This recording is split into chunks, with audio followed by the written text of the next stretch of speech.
प्यारे दोस्तों, दुनिया के हर कोने में बसने वाले मुसलमान की ये ख्वाहिश होती है कि वो अल्लाह के घर में पहुंचकर उसका तवाफ कर सके।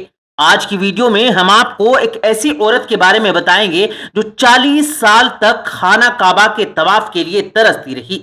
इस औरत के साथ क्या कुछ मोजिजा हुआ, देखने वालों की आंखों से आंसू जारी हो गए। क्या खाना काबा में फरिश्ते नाजिल हुए, ये जानने के लिए वीडियो को आपने आखिर तक जरूर देखना है। वीडियो को लाइक और चैनल को सब्सक्राइब करना हरगिज न भूलें। तो आइए दोस्तों, चलकर वीडियो को शुरू करते हैं। प्यारे दोस्तों, ये वाकया माई नजीरा का है, जिनकी शादी एक ऐसे शख्स से हुई जिसने कभी भी उन्हें इज्जत ना दी। माई नजीरा को हर वक्त तकलीफों का सामना करना पड़ता। उनका शोहर घर में रहकर भी उनके लिए अजनबी था। रोजाना उनका किसी न किसी बात पर झगड़ा होता, जिसकी वजह से माई नजीरा को शोहर से मार भी खानी पड़ती। रोजाना लड़ाई की वजह से घर का माहौल खराब हो जाता। वक्त गुजरता गया। अल्लाह ने माई नजीरा को 4 बेटों से नवाजा, मगर दोनों मियां बीवी एक दूसरे से इस कदर तंग थे कि माई नजीरा के शोहर ने 45 साल की उम्र में माई नजीरा को तलाक दे दी। माई नजीरा अपने बच्चों को छोड़कर भाई के घर आ गई। उनके भाई इंतहाई गरीब थे, जिसकी वजह से उन्हें अपनी औलाद को भी छोड़ना पड़ा। इद्दत के दिन माई नजीरा के लिए इंतहाई तकलीफ दे थे। वो हर वक्त खामोश और परेशान रहती। वो अपने बच्चों को याद करके रोती रहती। कुछ अरसे बाद माई नजीरा ने अल्लाह तबारक व तआला से लौ लगाने का फैसला कर लिया। इसलिए उन्होंने कुरान पाक की तिलावत करना शुरू कर दी। वो हर वक्त हुजूर अकरम सल्लल्लाहु अलैहि वसल्लम पर दुरूद व सलाम पढ़ती रहती। रात के वक्त अल्लाह ताला के सामने सजदा रेज होती। माई नजीरा को बचपन से ही हज करने का बहुत शौक था। खाना काबा की मोहब्बत उनके दिल में कूट कूट कर भरी हुई थी।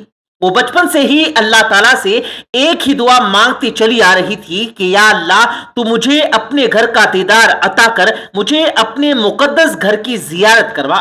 मैं गरीब हूं, मगर तेरे नजदीक अमीर गरीब का कोई फर्क नहीं। तू चाहे तो गरीब को भी अपने घर बुला ले, और अगर ना चाहे तो अमीर को भी अपने घर का दीदार नसीब ना करे। प्यारे दोस्तों, जब भी कोई औरत हज या उम्रे करने के बाद घर वापस आती तो माई नजीरा दुआ करवाने के लिए उनके पास पहुंच जाया करती। माई नजीरा उनसे कहती कि मेरे लिए दुआ करें, अल्लाह तबारक व तआला मुझे अपने घर का दीदार अता करे, मुझे भी उस मुकद्दस घर का तवाफ करवाए। माई नजीरा के भतीजे उनकी बात सुनकर उनका मजाक उड़ाते और तरह तरह की बातें भी करते। उनसे कहते कि अल्लाह के घर में जाने के लिए पैसों की जरूरत होती है, ना कि दुआओं की। खाला, तुम्हारी हालत यह है कि खाना खाने के लिए तुम्हारे पास पैसे नहीं और तुम हज करने की बातें कर रही हो। महंगाई ने पहले ही गरीबों की कमर तोड़ कर रख दी। हज करना आसान नहीं, और हज पर जाने के लिए साथ किसी महरम का होना जरूरी होता है। उसका खर्चा अलग से होगा। माई नजीरा को लोगों की बातों की कोई परवाह नहीं थी। वो रोज अल्लाह से रो रो कर दुआएं करती। या अल्लाह, अब तो लोग मेरा मजाक उड़ाते हैं, तो उन्हें दिखा क्यों नहीं देता कि तेरे घर में आने के लिए पैसों की जरूरत नहीं होती।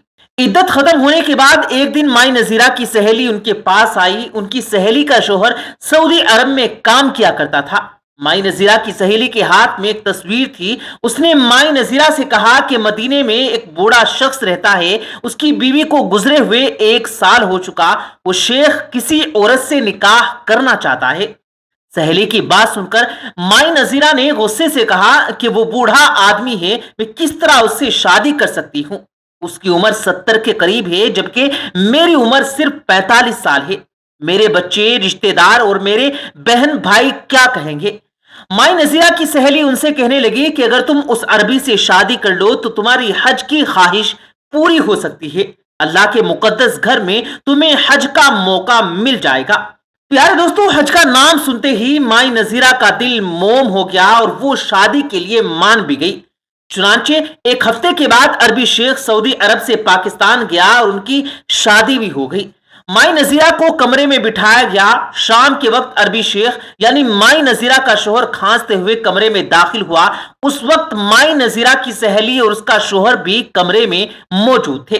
پھر عربی شیخ نے کہا کہ میری بیوی یعنی مائی نذیرہ سے کہہ دو کہ میری طبیعت ٹھیک نہیں ہے، اس لیے میں کل سعودی عرب واپس چلا جاؤں گا اور میں سعودی عرب واپس جا کر تمہارے نکاح کو رجسٹر کرواؤں گا، پھر تمہارے لیے ویزا اور ٹکٹ بھیجوں گا، ہم وہاں اللہ تبارک و تعالیٰ کے حکم سے ایک نئی زندگی کا آغاز کریں گے۔ مائی نذیرہ کو شیخ صاحب نے ہاتھ بھی نہ لگایا اور اگلے دن شیخ صاحب سعودی عرب واپس چلے گئے۔ 8 دنوں بعد مائی نذیرہ کا ویزا اور ٹکٹ بھی آ گئے اور اگلے ایک ہفتے کے بعد مائی نذیرہ سعودی عرب پہنچ گئی۔ مائی نذیرہ کو ایئرپورٹ سے لینے کے لیے شیخ صاحب کا بیٹا پہلے سے ہی موجود تھا۔ وہ مائی نذیرہ کو عربی شیخ کے ایک بہت بڑے گھر میں لے گیا۔ مدینے میں شیخ صاحب کا ایک بہت بڑا گھر تھا۔ اس گھر میں مائی نذیرہ کا استقبال کرنے کے لیے بہت سے لوگ موجود تھے۔ ہر کوئی مائی نذیرہ کو مرحبا مرحبا کہہ رہا تھا۔ مائی نذیرہ نے شیخ کے بیٹے سے پوچھا کہ تمہارے والد کہاں ہیں؟ شیخ صاحب کے بیٹے کو تھوڑی بہت اردو آتی تھی، اس لیے وہ مائی نذیرہ کی بات سمجھ گیا اور ٹوٹی پھوٹی اردو جواب میں کہنے لگا کہ میرے والد نے پاکستان سے واپس آنے کے بعد اپنا نکاح رجسٹر کروایا اور آپ کے لیے سونے کا ہار خریدا اور پھر آپ کے لیے ویزے اور ٹکٹ کا بندوبست بھی کیا۔ یہ سب کچھ کرنے کے بعد چوتھے دن ان کی طبیعت بگڑ گئی اور اچانک سے ان کا انتقال ہو گیا۔ میں نے سعودی علماء سے اس بارے میں پوچھا تو انہوں نے کہا کہ آپ شرعی لحاظ سے میری والدہ ہیں، اس لیے آپ عدت اپنے شوہر کے گھر گزاریں گی۔ مائی نذیرہ اس نئی صورتحال سے بہت زیادہ پریشان ہو گئی، مگر جیسے تیسے دن گزارنے لگی۔ پیارے دوستو، عدت کے دوران مائی نذیرہ نے محسوس کیا کہ شیخ صاحب کا بیٹا ان کی بہت کیئر کرتا ہے، وہ اپنی والدہ جیسی ان کی دیکھ بھال کرتا تھا۔ عدت ختم ہوئی تو ذی الحج کا مہینہ شروع ہونے کو تھا۔ مائی نذیرہ نے اپنے شوہر یعنی شیخ صاحب کے بیٹے کو بلایا اور اس سے کہنے لگی کہ میں حج کرنا چاہتی ہوں، کیا تم میرے محرم کے طور پر میرے ساتھ حج کرنے کے لیے جا سکتے ہو؟ شیخ صاحب کے بیٹے نے کہا کہ ماں جی، میں ضرور آپ کے ساتھ چلا جاؤں گا اور آپ کی تمنا کو پورا کروں گا، لیکن میری ایک شرط ہے کہ آپ دلہن بن کر خانہ کعبہ جائیں اور حج سے پہلے عمرہ ادا کریں۔ پہلے تو مائی نذیرہ نہ مانی، لیکن حج کی خواہش کی وجہ سے شیخ کے بیٹے کی بات ماننی پڑی۔ جب مائی نذیرہ دلہن بنی، خانہ کعبہ پہنچی تو سب لوگ دنگ رہ گئے۔ یہ رات کا وقت تھا۔ بیٹے کے کہنے پر مائی نذیرہ نے دلہن کے لباس میں ہی نفل ادا کیے۔